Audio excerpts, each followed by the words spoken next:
alih kasus kematian Bribka Arfan Saragih. Polisi yang diduga terlibat penggelapan pajak di Kabupaten Samosir.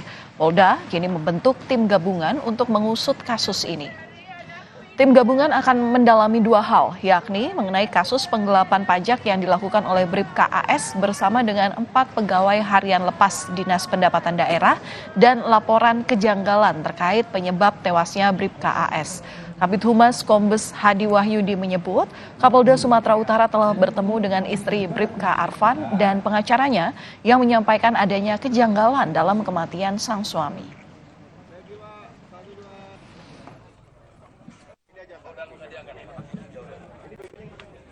Penanganan perkara terkait dengan kematian Bribka AS, kemudian terkait dengan penggelapan pajak kendaraan bermotor, itu seluruhnya ditarik ke Polda Sumatera Utara.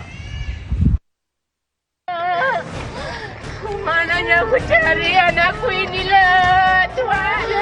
Mananya aku cari. Datang ke Polres untuk mencari suami saya, ingin membuat laporan. Tapi katanya karena belum 3 kali 24 jam, saya belum bisa membuat laporan.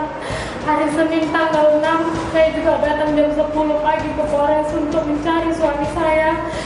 Tapi mereka mengatakan jam 1 sudah menjadi mayat.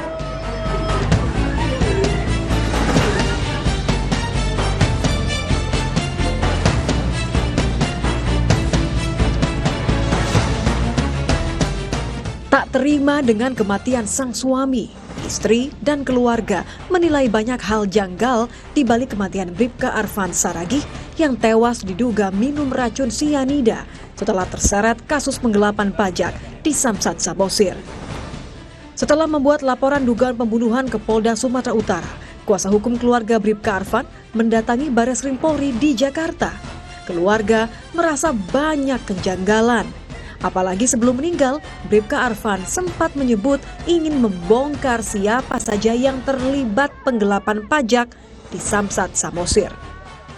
Kami merasa ini sangat janggal, begitu kalau dia melakukan bunuh diri di tempat terbuka dan tidak ada masyarakat yang melihat, kan seperti itu. Lalu mengenai sianida itu kan harus didalami juga dari mana diperolehnya sianida tersebut, karena Samosir itu bukan suatu kabupaten yang besar, bisa dikejar.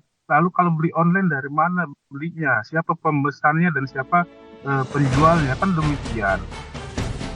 Komisioner Kompolnas Pungki Indarti mendukung penyelidikan menyeluruh. Menurut Pungki, ada 3 hal yang harus diklarifikasi oleh Polda Sumatera Utara. Kejelasan kronologi bunuh diri Bribka Arfan menggunakan sianida, kemudian kecurigaan keluarga terhadap dugaan pembunuhan, dan terakhir, kasus korupsi dana pembayaran pajak. Kompolnas akan menerjunkan tim ke Polda Sumatera Utara dan Polres Samosir untuk memantau proses penyidikan agar berjalan transparan dan profesional. Mas akan melakukan klarifikasi kepada Polda Sumatera Utara dan Kompolnas juga akan turun langsung ke Polda Sumatera Utara serta ke Polres Samosir. Kompolnas berharap penyelesaian kasus ini dapat dilakukan secara profesional dan dengan dukungan Scientific Crime Investigation. Sebelum diambil alih Polda Sumatera Utara, Polres Samosir telah menetapkan Bribka Arfan Saragih dan 4 orang lainnya sebagai tersangka penggelapan pajak 2,5 miliar rupiah di Samsat Samosir. Tim Liputan Kompas TV.